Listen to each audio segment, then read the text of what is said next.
Welcome to Daddy vs. Doctor.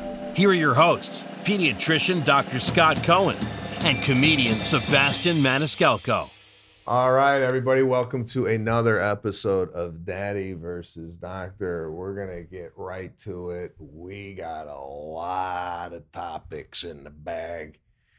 Let's go and pick one out, Scott Cohen. What do we got? Let's go to the mailbag. We're going to jump right into the bag. What do you got for us today, Dr. Cohen? All right, we got Connor and Barbara from Sacramento, California, and they say, we are expecting our second child this summer and have a 3-year-old at home and want to know if we should do anything special to prepare her for her new baby brother. So you know this because you've had 2 kids. Yeah, so Serafina, when Caruso came home, we took Serafina to the hospital to meet him there. Yep. And we were prepping Serafina for this moment. It's not like we just told her, come to the hospital. Yeah, like somebody. This kid's coming. Yeah.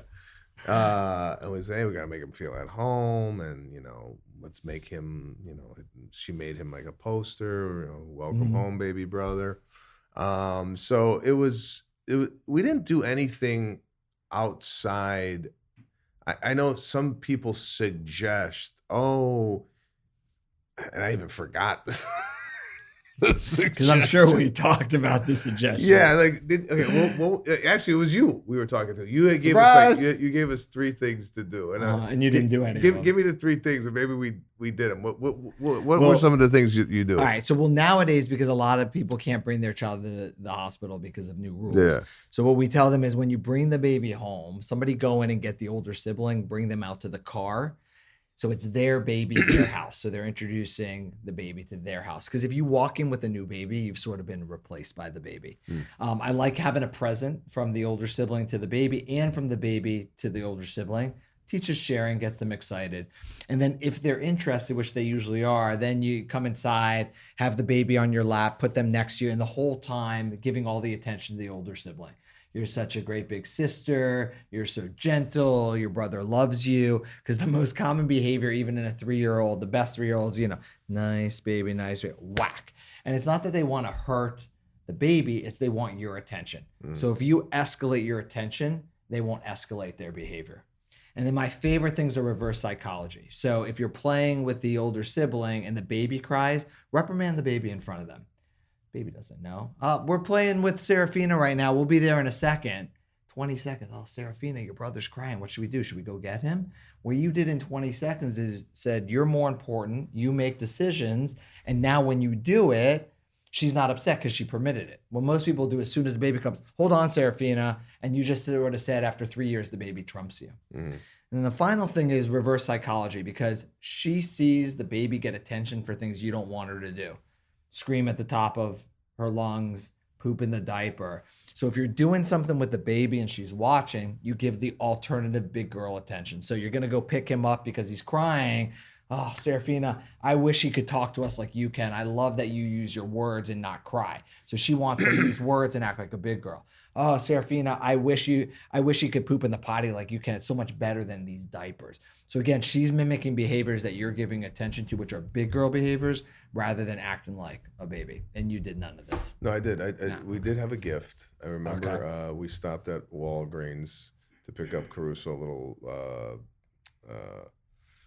what do you call stuffed animal, and then vice versa. We did that. She made the sign. We did that, and then pretty much, it wasn't a bad. It wasn't transition. a bad thing, right? It really No, wasn't she's so good. And older sibling girls, especially, they just want to be helpers. Help mommy. That's another good one. Like, help mommy hold my hand if I'm feeding. You want to hold your baby doll and feed the baby doll while I feed Caruso. Like, getting them involved as much as they want, and if they're not interested, is great. Don't be. It's funny that we're talking about this because I'm reflecting on when Jessica, my sister, came home from the hospital. There was no going out to the car. There was it was at my grandmother's house, and I remember this day. It was like it's like burned in my head. I remember them coming through the screen door, and I was on the steps, and they're like, "That's your sister," and they put her in all the focus on the baby. I'm sitting there trying to, get in, and my parents haven't paid attention to me since. So, Totally opposite. But you Totally love your opposite. sister, and you have a great relationship with your sister, no, despite it all. It's but there was none of that nuance back then. It was here's the new baby. Go take a walk. We just need something to talk about, right? So.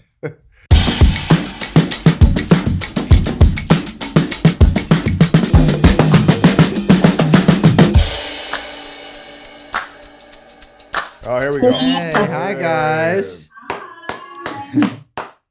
Got the whole family. Wow. Yeah. I feel like you brought them on, so I'm supposed to discipline them on why they can't have a cell phone. Yeah, exactly. Uh-huh. Yep. Actually, I don't really. I mean, cell phones. They're gonna ask the question. Okay. So chill. Okay. You're going too fast. Sorry. So This isn't the Lucas show.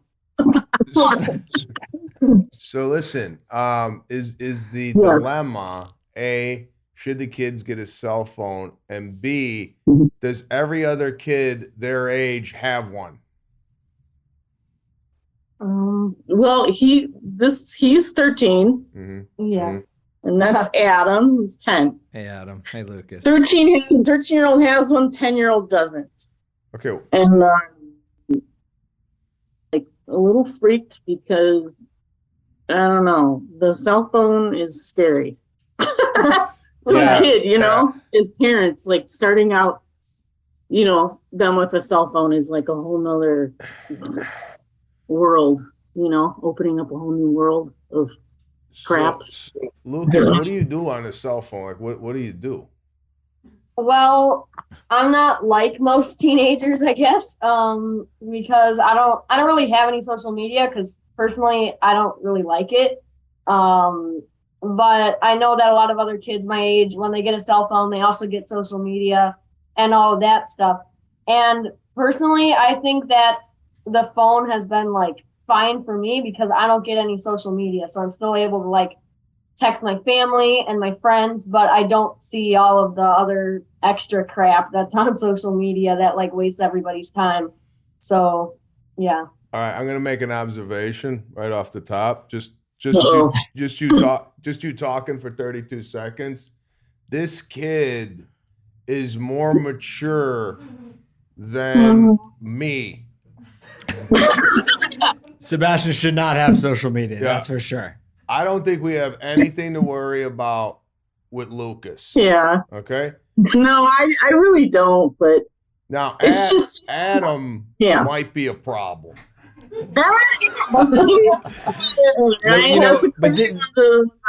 This is hard when you have siblings, right? Because we were the same way. Once you open that box, the younger one wants it sooner than the older one had it. And it's not fair, but she didn't have it at this age.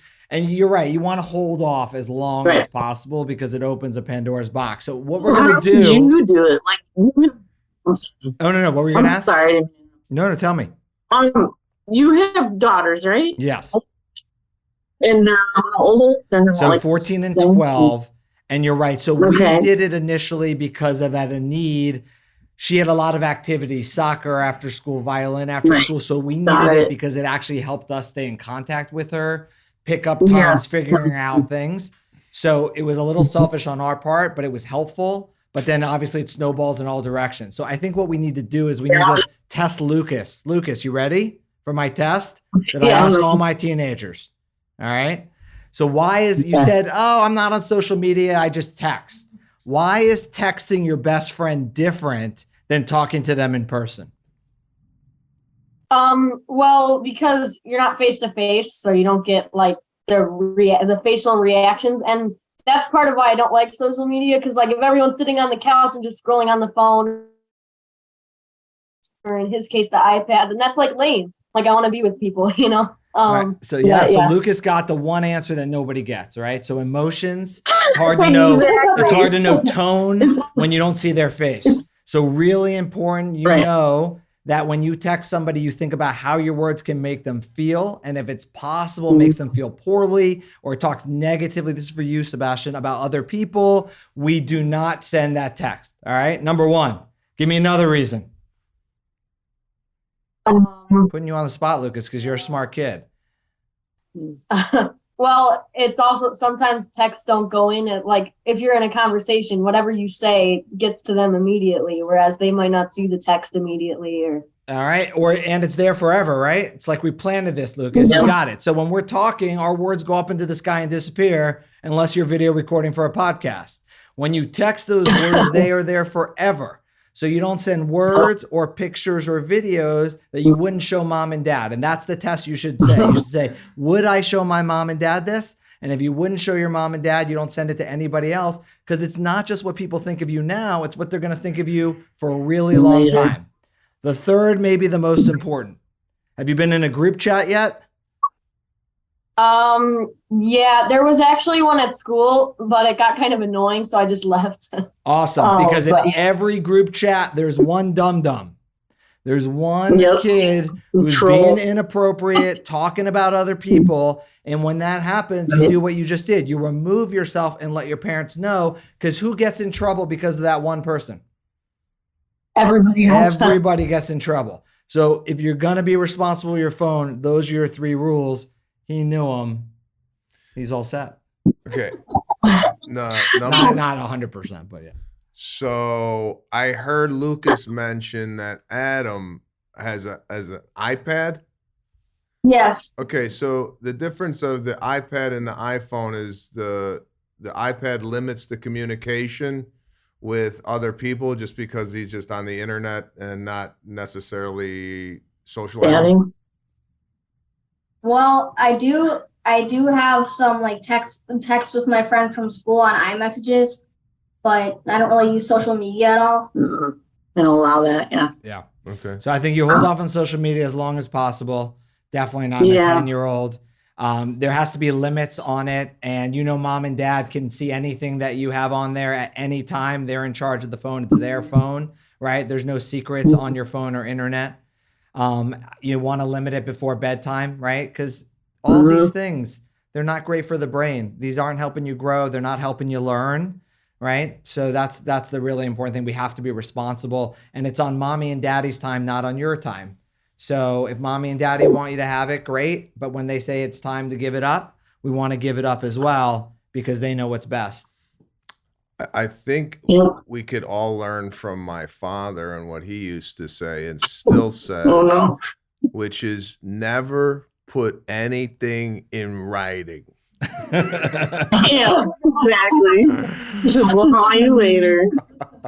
But it sounds like you've done a really great job raising these 2 fine young boys, and they have a really good head on their shoulders. I would only hope that my kids at this age will have half of the knowledge these 2 have, because they seem like they're really, really adorable young men. The other thing we did, which I'm going to send to you to sign, we did a contract with our kids when they got a phone, laying out the rules, laying out the expectations, and understanding that if that contract wasn't abided by, their phone would be taken away. And the only phone that's been taken away is mine. So. Sebastian, I just wanted to mention that I grew up in like your town area. Oh, you grew up in Arlington Heights? I grew up in Schaumburg. Oh. Do you go to Schaumburg High? In our first condo.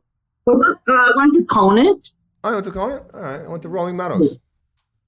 Yes. We're about the same age. And I remember I listened to well, I probably shouldn't bring this up, but I listened to the cast. And I went to all the dance clubs you used to go to. Oh, you went to McGreevy's? Oh, yeah. And Toto's. And did you meet your husband at McGreevy's? No, we met in junior high. You met in junior high? Wow. That's love. Yeah, over 30 years. So wow. That's our first condo was in Arlington Heights. So it's just when you saw your comedy and where your background and everything. I grew up in an Italian family too, so everybody kind of relates to the Italian upbringing, especially in the northwest suburbs of Chicago. There's a lot of comedy going on there. Yeah, totally. And my maiden name is your son's name. Oh, Caruso. Nice. Sorry, there's always connections. So We are another deal. connected. You guys may have dated. Well, no, they've been together since junior high. No, So. I would have been cheating on. She would have been cheating on her husband. You're if she right. So dated that me. doesn't work. Yeah. So, yeah, that's true. Crazy. So, anyways, yeah. all right, guys, listen. No She's social she's cheating media. on me now. No social media. What did he say? What happened? She said I'm cheating on him now. I don't even know what that Oh, that's all Right in right. front of the boys. That's okay. Hey, boys, keep your parents in line, please. Check their phones, all right? No. Boys, do you know mommy's boyfriend? Yeah, social media. You know? All right, guys, get some sleep. It's time to go to bed. Yes. Have a good night. Thanks for All calling. right, thank you. You got it. Yes, Bye-bye, guys. When will your kids get a phone? I don't know. It's a hard call. This is going to be probably another 7 to 10 years down the road, and who knows where we're going to be at that time. I just know right now, Serafina doesn't have a device. Mm-hmm. She only gets to use it when mommy does her hair, and she's on YouTube. I don't like YouTube. Okay. Do you do YouTube Kids? Yeah. Well, no. So that, because you don't want to surf in anything. Well, this is what we haven't done. We haven't gone to the YouTube and put any restrictions on it, because when I look at what she's looking at, I go, "What are you watching?" She's watching other kids build like a dollhouse. Yeah. Right. There's nothing on there that's. But then she's watching gymnastics, right? Because she loves gymnastics. Kids are tumbling, but the kids are 15, 16. And they're dressed with the half top and this and that. I don't want that to be the go-to of how she should dress. I'm gonna be in a world of problems here in the next 6-7 years. Put some limits, because you just don't want you put in a innocuous term and who knows what pops up. Yeah. We would do much better if we just sat here and opened presents and tried to get kids to watch us, because that's what they watch on YouTube. Opening the eggs, opening the presents, Or they're watching other kids play. Yeah. Right, play video games. We should just sit here and play video games. Yeah, we're out Maybe here. We've got a full-blown team. I know. We got a Unbelievable. logo. We have I got a logo. lav mic on, and we got 300 people watching this. Have you seen Sebastian's sweater? Yeah, collection? It's It's the phenomenal. sweater collection. So thanks, Lucas and Adam, for calling in, and hopefully next time you'll do it without your parents. So.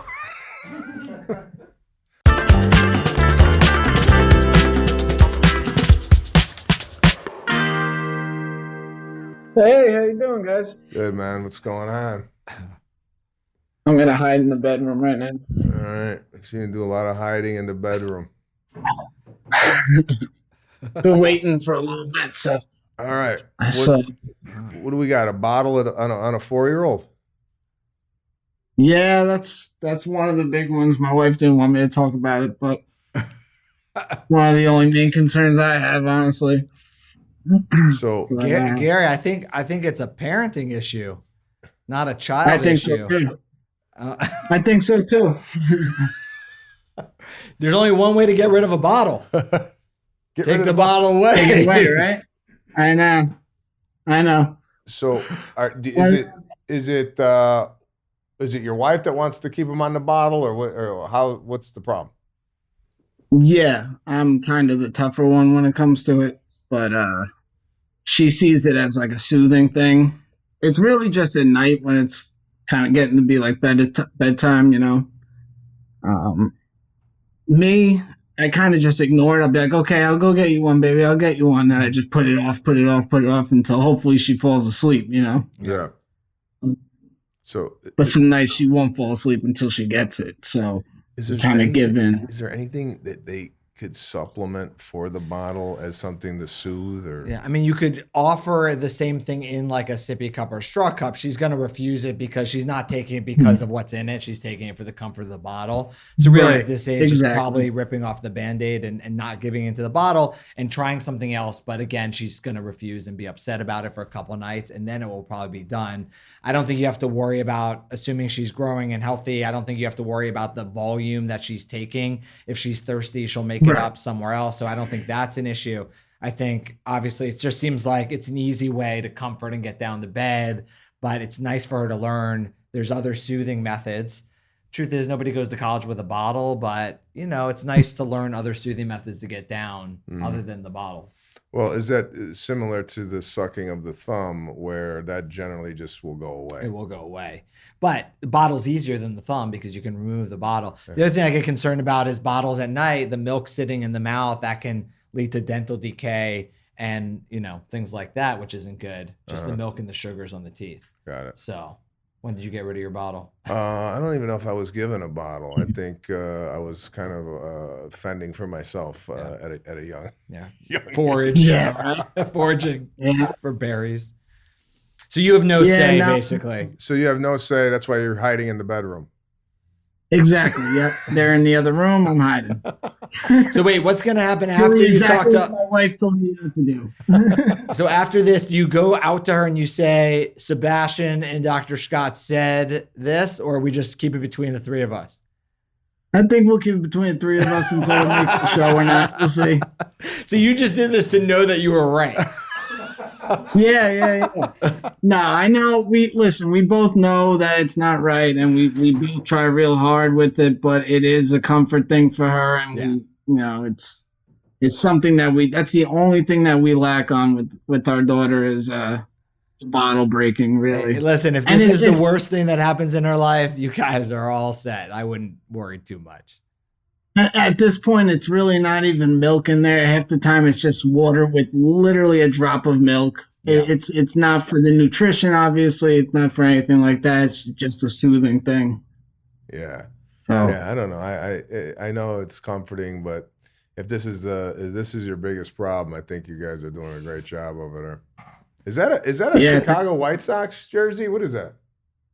Listen, first of all, that's a Yankees jersey. Oh, sorry. I'm from Long Island. I was going to correct him, but I wanted to hear from you.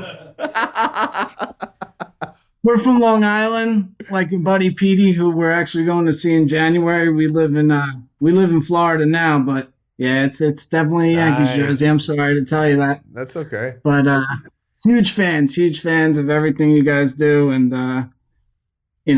great opportunity to get to hang out and talk to you guys. Yeah, man. Well, when this airs, I think your wife is going to actually know that we spoke. So until that time, I beg you peace in your home.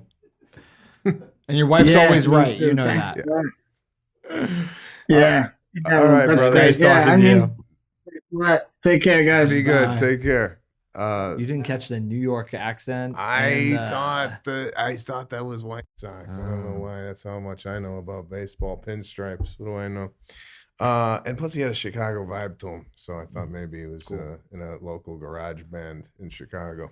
I like when people call and they already know the answers and they just want to talk about it. But it's good because there's a million other people out there whose kids take bottles at 4 years old, 5 years old, and oh well. Yeah, I don't think it's anything to be concerned about. Hello, can you hear me? Yes, hi. What's going on? Hi, I think it's really dark. Hold on. You think? I'm in the dark. Running to the other room. What are you, a vampire? You have black walls? What the hell you got going on over there? I'm studying. Oh, a Navy study. Okay. Okay, look black over here. So what's going on? We got the kid who won't flush or wipe? She won't wipe. So I think she used to wipe. Now she won't wipe. She's in preschool, and we're not hearing anything from the teacher, but we're having, a little bit of a diaper rash situation. And we're like, hey, you need to wipe. She's like, I'm not wiping. How old is she? She just turned 4. So this is right in your realm. You got 2. Well, is either one wiping?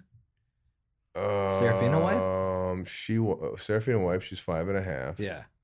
Caruso, no chance. Caruso is, to be honest with you, I'm on him with wiping. So the problem with a 3-year-old wiping, he don't get it. No.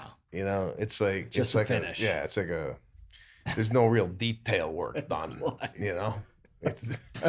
But for your daughter, 4 years old, we ran into this with Serafina where not necessarily, she's still wearing a diaper to bed, Mhm. which we got to get into. I'm not into this at all. Yeah, we have that. We're doing that It's too. fine. We still got diaper at bed. I don't even know. Like, I'm a psychiatrist. You think I would know? Like, No, kind of diapers at night are fine. They're fine, but she's potty trained during the day, Are right? they? She potty trained during the day?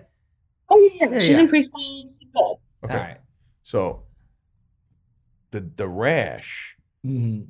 I would assume, from my experience, is coming from the urine in the diaper at night, right? Sitting Yeah. there all. Okay. Yeah, I mean, right. The more wet when you're wet at night, probably irritation that, and also if there's like residual poop in your butt, then Yeah, you're but gonna you don't have get- like some things.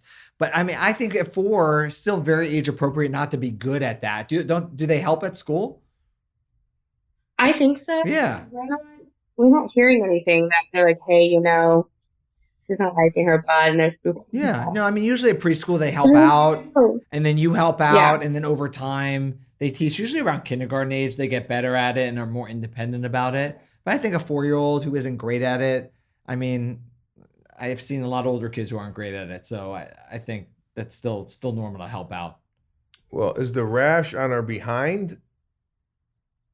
Yeah, I mean, like we're getting her ready for a bath or shower, and like there's Yeah, but that may be more the diaper. I agree at night. That's the diaper. Yeah. And what we did is we took a Okay. picture Yeah. of her butt Uh-huh. and we showed it to her Uh-huh. and said, "This is what's on Okay. your ass. Uh-huh. Start wiping, Uh-huh. or this is going to get worse." And that, Wow, so you shamed her into a medical illness. what am I going to do? Right. Talk nice, and next thing you know, the kid's got a diaper on at 18? No. We show them what the problem is, and it's your decision whether or not you want to fix it. So Mm-hmm. it's true. Like, why would she know what diaper rash is? Like, why Yeah. would she know what's going on back there? Yeah. Yeah. But I think the diaper So- rash, I think, again, being in diapers at night, which purely is a brain bladder connection, you can't train nighttime potty training. We've talked about this. I know you want it to happen this second, but really it will happen when she's ready, especially if she's dry during the day. You know there's nothing pathologic. But being in a wet diaper, you're going to get diaper rash from time to time. So you just load up the paste. load And up help with it. her wipe. So is it Desitin? What is it on the Yeah. ass? Any type of, all you're doing is creating a barrier so that if you poop or pee, it doesn't contact the skin, which irritates it. Because diaper rash is basically contact irritation of something, so prevent the contact. So any of the thick paste, Desitin, Balmax, A&D, whatever you like the smell and taste of. She's like decides not to flush sometimes. Or like go to her toilet and like, what's going on? Yeah. Like, why didn't you flush? I mean, she's just, I don't know. I think she's just 4. I forget to flush sometimes. Yeah, I won't Is that worry too about much that. information? No. Get my wife on, she'll tell you. No, I flush every time. But I don't. she's 4 years old. You don't flush? No, I've been known to leave a little evidence behind. Got it. Just because I don't know. Sometimes every once in a Yeah. while, whatever happens, you forget. I don't know. I think 4-year-olds have other things on their mind. So do I. Yeah. So Yeah, any other exactly. issues going on over there with the I psychiatric mean, analysis? she's What do you- 4. I mean, I just turned to my husband and I said, wow, like 2 and 3, I think we were good, but 4, like, has been a game changer. We actually, I don't know, we're trying different things. She started watching Bluey a few weeks ago, and we think that has like escalated some behavior. Like, she hid my keys already, and I have got to get to the hospital to work, and she hid my keys. I had no idea. I had no idea where they were. I guess Bluey hides keys. I had no idea. Bluey does? So Bluey is supposed to be one of the better cartoons Uh-huh. that's what I thought. for kids to watch. That's what I hear. I don't know. I haven't watched it, but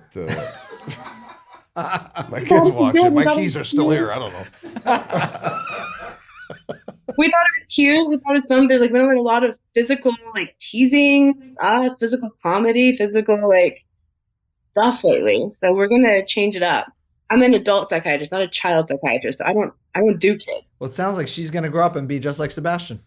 Could you give me like an analysis of myself just based on your I would love to. like just now? Yeah, I would love that. I would love that too. Please. Just like on site. Like Based on what you Like, know. here we go. Yeah.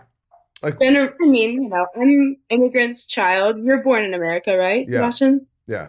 Yeah. I mean, That changes the game.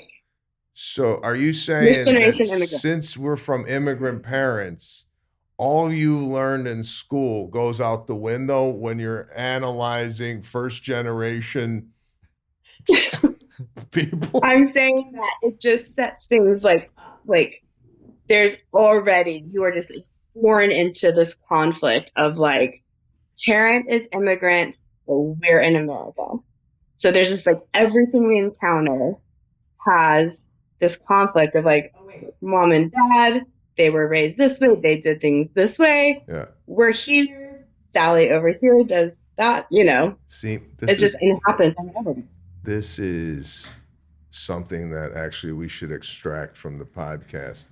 A lot of people, okay, including my wife, do not know the struggle of a first generation offspring of immigrant 100%. parents. You're just in between everything. Yeah, you're like, wait a minute. Like you go to school, just example, you go to school and everybody has lunch that doesn't need to be refrigerated. Right. And you have clams, right? So this is a constant back and forth of going, wait a minute, I'm going here and I'm seeing this, but when I go home, it's a completely different world. It's So like you you're feel living different. Yeah. You feel different, and you have to assess everything that you encounter because it goes in complete contradiction of what the hell's going on at home. And then when you go home and you tell your parents this is what they're doing at school, your parents tell you they don't know nothing. So it gives you tougher skin. Yeah, it gives you tougher skin, and it gives you a whole perspective on different perspective on the world. And I've been trying to tell my wife this, but she just, if you're not from that world, you don't know it. So now looking back, who was right, your parents or the other people? I gotta go with my parents. Yeah? Because believe me, I had a delicious lunch. Clams. I love it. All right. Thank you for calling in. Thank you for the psychoanalysis of this man. Yes.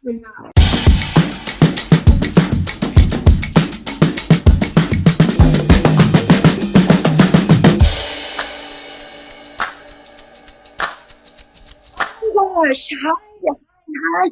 What's going on? Welcome to the show. Thank you so much. My name is Sebastian. This is Dr. Cohen. Nice to meet you. Nice to meet both of you. Thank you for having me on the show. Can I have just a second to say something I've been wanting to say? I'm a Patreon member. I'm a cast member. I went to see you in Orlando in May. Nice. Thank you. I'm so nervous. Oh. I lost my father in 2019. Sorry. My father was hit by a drunk driver walking. 83 years old, very, very Italian, William Spagnolo. And I had a hard time connecting with my dad through my whole life. Watching you, Sebastian, has been amazing. I lost 3 people in 3 years. I lost my father, my brother, and my stepdad. Jesus. 2019, 2020, and then 21. So, I started watching you, and it really helped me to navigate my relationship with my father because he's everything Italian. And it wasn't like me, it was my dad. He was an Italian. So thank you for that so much. You've helped me process and go through a lot. And I just thank you. I can't even thank you. That's sweet. That's very sweet. I'm glad I was able to shed some light on the Italian father who is so misunderstood. Yes, very much so. My father, and quickly, I know you guys have a show and you have to keep a schedule. My father worked with Muhammad Ali he knew him up until his death. He met him in the 70s. Great friends with him, and used to go to Chicago a lot. I actually have, I don't know if you can see, I have pictures. This is my father's back here in the back, Spagnolo, because he did a lot of, I'm sorry, the light's probably not great, but also this is my father here. here with Ali. I don't know if you Wow, can see yeah, that. yeah, that's crazy. What did he do for And Ali? What? he put together events. He did events with Sylvester Stallone and with Tom Jones, and he did a lot. He put together like sports events and did uh, oh my gosh, can't think. You can be so nervous, I can't even think of the No, word. don't be nervous. He would call himself the Italian entrepreneur, and he brought the World Games to Battle Creek, Michigan. He brought Ali up to Marquette for a fundraising. He would do fundraising events, and he put people together. And he was just amazing. You were like my second favorite person to my father. Oh, you're so sweet. And my dad was so high on the scale of anyways. But we are doing a donation in my father's name to the Ali Museum. Lonnie Ali and Layla Ali are on board. And my dad had 500 books that were done with Ali years ago. And he's the only one that has these books. And we're going to donate them. And hopefully we're going to get a plaque with my father's name because he loved Ali. But I have those books for you and Pete and Dr. Cohen. This is the book. I'm so sorry. I know you have a schedule. No, it's all right. It's all right. We're good. Here's the book. Wow. I went to see you in Orlando, and I wanted to give it to you, but there was a lady that walked up to you on stage and gave you a glitter poster, and you were like, "Okay, I got this glitter poster." So I was like, "Yep, nope, I'm out of that. I'm not going to walk up there and interrupt him while he's doing his thing." So I'd like to send them to you, or I could give them to Pete because I'm going to go see Pete in Fort Lauderdale. Oh, nice. In January. Nice. Yeah, no, I would love a book. Yeah, we could get your information, and then we could either send them or give them to Pete, however you want to do it. But we would love one. Amazing. I would love to send it because I also had something I wanted to send to the kids as well. So, oh, you're sweet. I'm so sorry. I hate to take your time. I know you're busy. I have been waiting, and it's my birthday tomorrow, so I'm missing my happy birthday. Thank you. That's fantastic. But the girls are texting me, and I'm like, I'm waiting until March if I have to. So you're just going to have to shut the party down and leave. So, do you have kids? I do. Joshua, my son is, and I wanted to also thank you because I just watched your show about the 16-year-old girl who has high functioning autism. Yeah. And has had struggles with mental health and her issues that her mother talked about. My son also goes through that. And I take an approach of probably the Italian approach of comedy. And this poor kid, he's just like, my mom, I don't know what to do with her. I kind of bring humor into a lot of it. Oh, good. So, and Joshua, come here. He loves you. And where is he? He's nervous. Oh, don't be nervous, bro. Nothing to be nervous about. What's up? Hi. How's it going, brother? What's going on? Wow. Say, I'm Italiano. That's right, you're Italian. Yes. Wow. How old are you? 15. Wow, 15. You got a mustache already? Man, you have a mustache at 15? I can't grow a mustache now. So no, I'm not Italian. I had a mustache at 9. Sweet family. I'll tell you one funny thing because I know you like the observational comedy and things that happen at airports, and we just traveled. And we were going into check-in, going through TSC, and they asked him for his ID. And I said, I'm sorry, he's 15, he had his mask on. And they said, well, he needs to pull his mask down. And I said, absolutely pull your mask down. And he had the growth.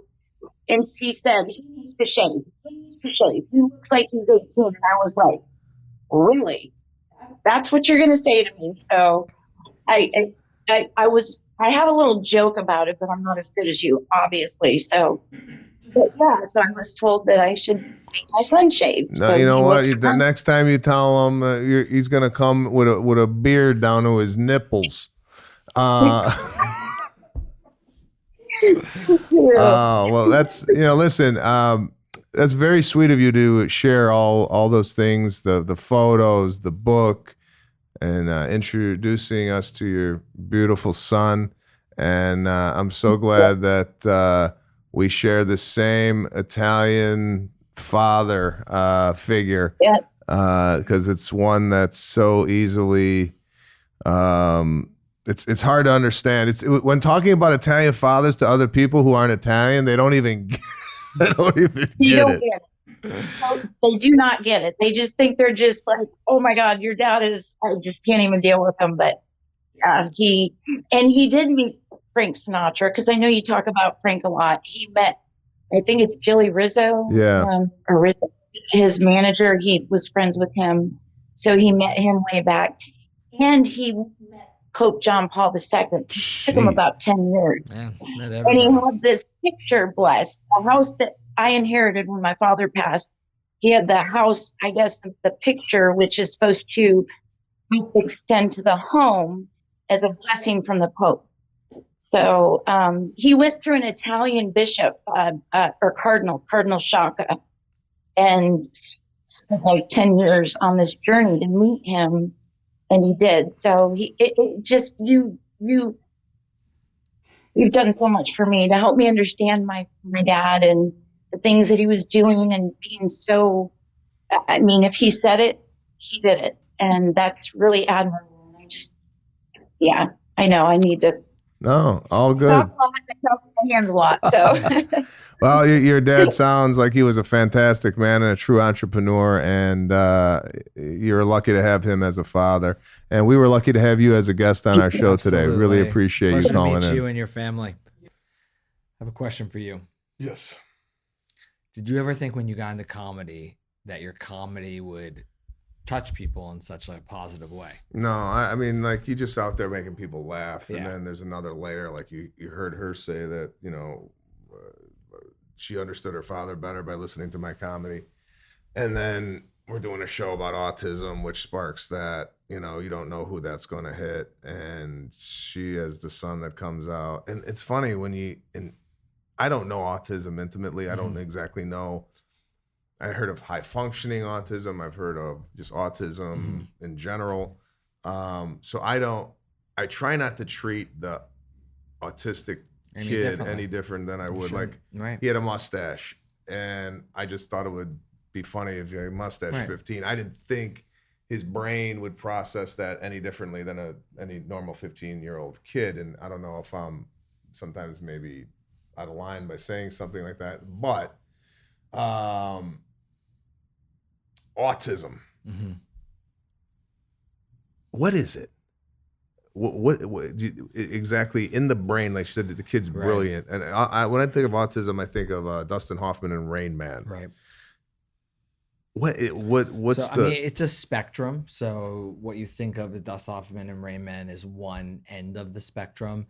This is a very gross generalization, but what autistic children lack in general is receptive language. So remember when we were talking to that family about the 15-month-old, she was worried about the number of words, but she said she understood everything. So typically as we approach 18 months, that level of understanding, like responding to your name, looking when you point, following commands, imitating, hey, bring me your shoes. They go and get the shoes, bring them to you. That's receptive language. And what autistic children lack is that receptive language in some degree. Often there is some sort of speech delay too, expressively, the words that they say, but in its core, it's the receptive language. So when you have that child who you're asking to go do something, they're not making eye contact with you, they're not following directions, there's a disconnect there. And often it shows up. That's why 18 months to 2 years is usually when it's diagnosed, because you don't know that something's missing till it's supposed to be there, right? You would never say a 6-month-old is delayed in walking because no 6-month-olds walk. So you don't know you're missing that form of language till it's supposed to be there, which is around 18 months to 2 years. And then you start seeing that disconnect. Some autistic children, like you mentioned, high functioning autism or in Rain Man, are super high IQ, have very special abilities. Maybe it's math, maybe it's remembering numbers, maybe it's remembering words, things like that, different portion of their brain, but there's sort of a disconnect in that socialization. Again, this is a broad generalization, but in general, that's what's going on. Okay, so is it similar to when you're blind, all your other senses heighten? Is it because they don't have the receptor ability to receive information that other parts of their brain are highlighted in this extravagance? I don't know if it's exactly that as much as you're born with, a deficit one place and sometimes it highlights something somewhere else. But it is amazing, like she said, and I love what you said. Like, you made the joke about a mustache, not thinking of him any differently, and I think that's what she's pointing out too about dancing in the parking lot. Some people could look at it, why is a teenager dancing in the parking lot? That's so weird. All she wants to hear is, look how much fun he's having. He's happy right now dancing in the parking lot, and that's how you treated him too. And that's what your comedy gave her and the family, which is amazing. Yeah, no, it's another great call. I mean, we had that autism call last time, and this was something else. So anytime you guys feel like giving us a call, again, daddyversusdoctor@gmail.com. Whatever you're dealing with. Dr. Cohen, I made a good point on a previous show that even if we can't offer a solution or a suggestion to whatever you're going through, it's always nice to just talk and talk it out, hear yourself speak it out, just get it off your shoulders. If you had nobody else to talk to, chime in with us, and as long as you get it off your shoulders, sometimes it helps. And the one thing I can guarantee is somebody else is going through the exact same thing, but it feels like you're the only one, and you're definitely not. Yeah. So. Oh, another amazing show today. Gotta tell you. I mean, the woman, Mrs. Paul, the Frank Sinatra story with her father getting hit by a drunk driver at 83 years old. Just heartbreaking. And then autistic son who's 15 who has a beautiful mustache. What else? What else did we have on the show? Well, After that, actually, no. My favorite part of the show, I mean, there's a lot of favorites, but having a adult psychiatrist psychoanalyze you was probably a highlight for me because I'm in the pediatric world. And then, of course, talking about nighttime wedding, about not wiping yourself during the day, the child, not the adult. Yeah. And some good topics. Yeah. And again, if you guys want to be a part of the show, please don't hesitate to email us at daddyversusdoctor@gmail.com. Just leave your question, your video, whatever you're going through at the house. Hopefully we'll have you on the show. And if you don't want to do that, Mailbag, also known as Bag. Just leave your question and we'll answer your question on air. My name is Sebastian Maniscalco. This is Dr. Scott Cohen, and I'm off to take my shirt off.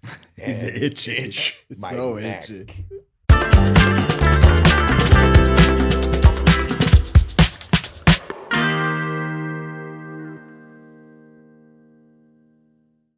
The opinions expressed in this program are not intended as professional medical advice, as a diagnosis, as a treatment protocol, or as a substitute for professional medical advice from your physician. Please consider your own medical history and consult with your own physician for your specific healthcare and/or medical needs and about your concerns for yourself and your family.